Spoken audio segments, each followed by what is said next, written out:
Welcome to Tash Talks Soul.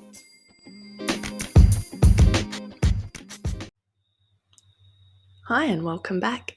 Today I wanted to talk about something that seems to be popping into my awareness more and more recently, and that is the idea that other people actually don't have that much of an impact on how we feel. Think about when you get upset with somebody. Are they actually physically doing something to you to get that response out of you? Or is it your own internal reaction to the situation at hand? An internal chemical chain reaction to a sequence of events. Same thing can be said for a positive experience. For example, love. Like when you think about being in love with somebody, is it that they are actually giving you something that is making you feel that cocktail of chemicals and emotions? Or is that an internally triggered event? So I keep seeing this popping up and I keep dwelling on this. It's like when you love somebody, you are actually generating those high emotional states within your own body in response to an idea that you have of another person, like a projection onto them.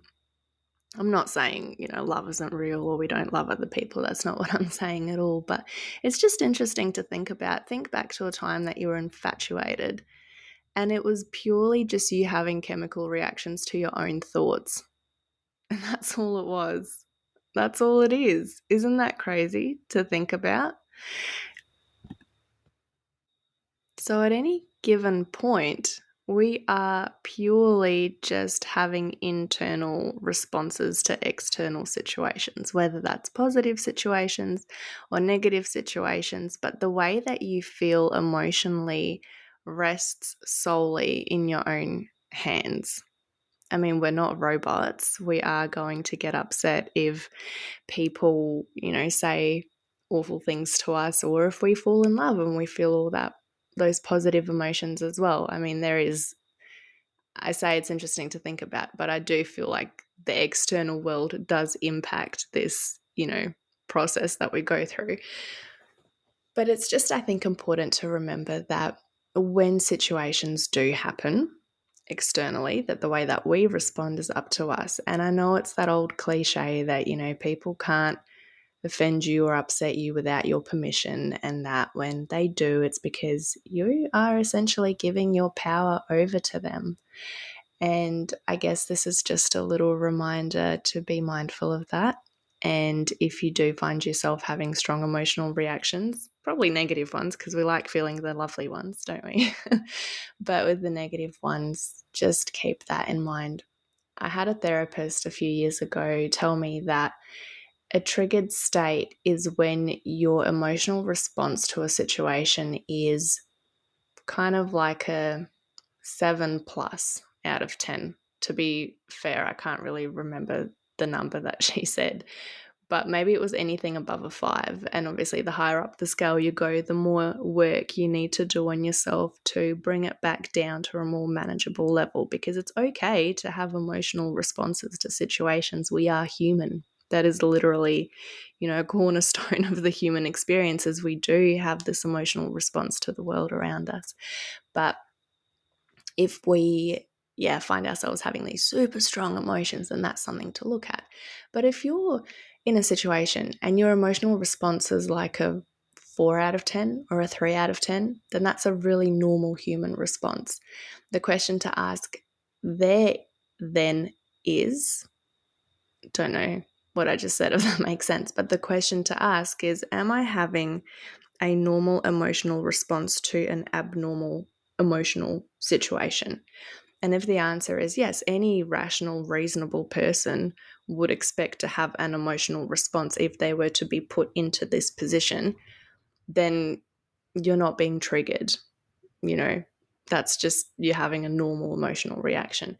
But if you are having an emotional reaction that is overblown or feels a little bit out of control or feels a little bit like it's getting away from you, and I don't know how this feels in your body, but in my body, when I think back in the past when things would really get under my skin emotionally, particularly if I was feeling really insecure, really threatened by something. It would just kind of rise up and rise into my chest, and I would feel like I was just losing perspective.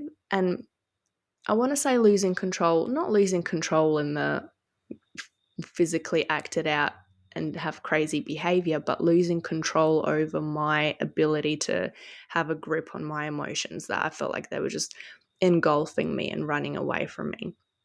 I had a lot of unprocessed anxiety for a long time. So maybe that's what anxiety feels like to you. Um, for me, over the years, I've probably learned how to isolate anxiety and then probably emotional, quote unquote, overreactions into two different kind of feelings in my body. But I know for myself, when I start to feel that unable to keep a lid on it feeling washing over me, I know, okay, that is what feeling triggered feels like to me. And some of the tools that I worked with that therapist was, when I'm in that state, how can I self-regulate? And I found out for myself that, I can't have really emotionally difficult conversations in certain environments. For example, in a car, I can't do it. I feel trapped. And then I am more likely to get defensive. Um, Less so now, but certainly at that point in my life, that was a tricky environment for me to be in if I wanted to have a difficult emotional conversation and not get triggered. But then tools like, I'm sitting in this chair. What does that feel like sensory wise to my body? At what points of my, bum is the chair touching me, and what does that feel like? And then shifting your awareness to the sensory input into your body to distract from the emotional overwhelm that's building and bubbling up. Or things like, okay, how many blue things can I count right now? And it does make your mind wander and you do distract yourself. But what it does do is, for me, it quite successfully would switch my focus on allowing my anxiety and my emotions to spiral, to just distracting myself just for a little bit to get my logical brain back online, so that I could then more effectively pause and maybe drag out the emotional response to a point where I felt like it was more manageable and more, on my terms and on my timeline, rather than just being completely overwhelmed and engulfed by it. I found for myself that, I do have an anxious mind, a lot more under control now, but certainly even, 5-10 years ago, very predisposed to quite, catastrophic thinking. And I've learned about myself that there comes a point where there's a moment, like a split second, where you have a choice, and you have a choice to either pick up that thought, cling to it, and just spiral down, just go down the slippery, follow that thought right down the rabbit hole and just lose yourself in it.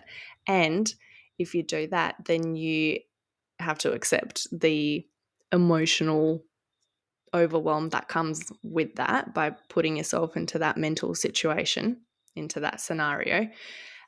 Or you could make a different choice, where the emotional psychological payoff of that emotional roller coaster, you think, you know what, I'm going to pass on that today. That kind of exhausts my body. I don't like feeling that, and I'm choosing peace today.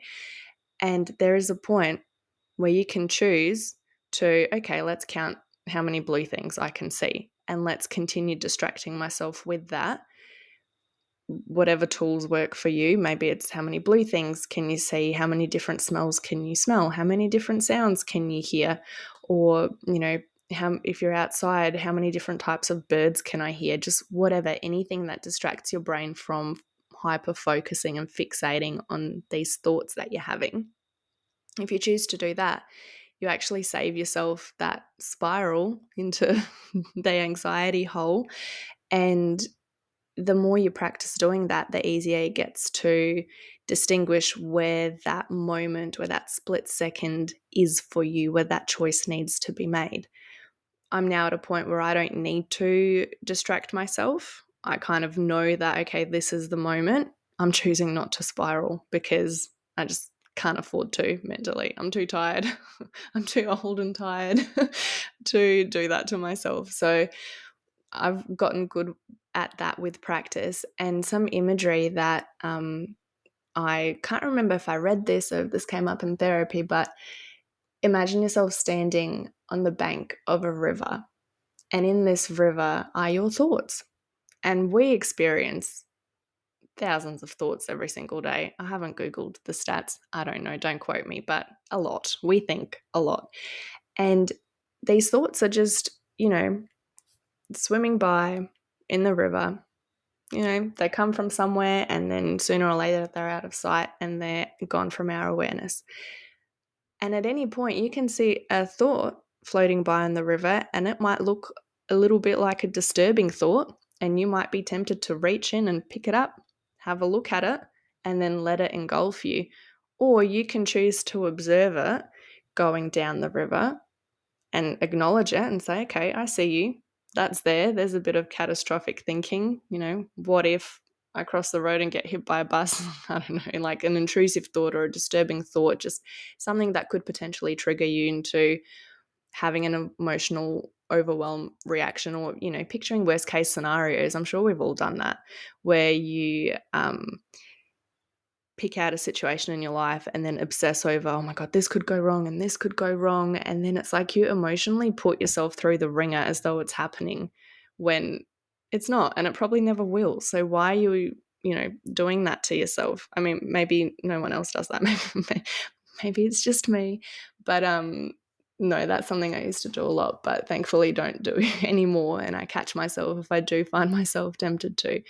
But you can just choose to observe it and say, okay, that's there. A little bit intrusive. Don't really want to entertain that right now. I'm just going to, give it a little wave and watch it just continue floating by down the river past me. Don't need to pick it up, and then eventually it will be gone from your consciousness because the next thought will come in and replace it. So just knowing to work with yourself and know that, it will pass, it will go. So I don't really even know where this episode even really took me, but I guess pay attention to your own internal experience and know that you have the power to choose how you respond to things. And if you are having a particularly difficult time, particularly in relation to other people, know that they are not actually big disclaimer, if somebody is physically doing things to you that's hurting you, that's a completely different conversation. I'm talking about just your day-to-day run-of-the-mill relationship. Somebody at work said something, family member said something, friend said something that upset you. It's all about you being in control of your own internal experience. And I've said this before, it doesn't mean, you need to tolerate and put up with rubbish, but just know that how your body feels, that rise of emotion within you and how that feels traveling up, maybe it originates in your gut, in your stomach, and it travels up through your body into your chest, and it sits in your chest, or it sits in your throat, or maybe it sits behind your eyes and then you want to cry. Whatever that feels like in your body, you're in charge of that. And you might not get great at it in one go. And I'm not saying I'm great at it in one go, but with practice, I promise you I've gotten so much better at managing that. And because of that, I feel like I trust myself a lot more to know that as difficult emotional situations come up, that I can navigate them, even if it's hard. Trusting yourself and knowing that you've got your own back and that you'll survive, you'll be okay, you'll work through it. And if you can get better at, preventing some of the more preventable emotional spirals, I think that will serve us all well if we can do that. So, something to think about. Have a great day. Bye.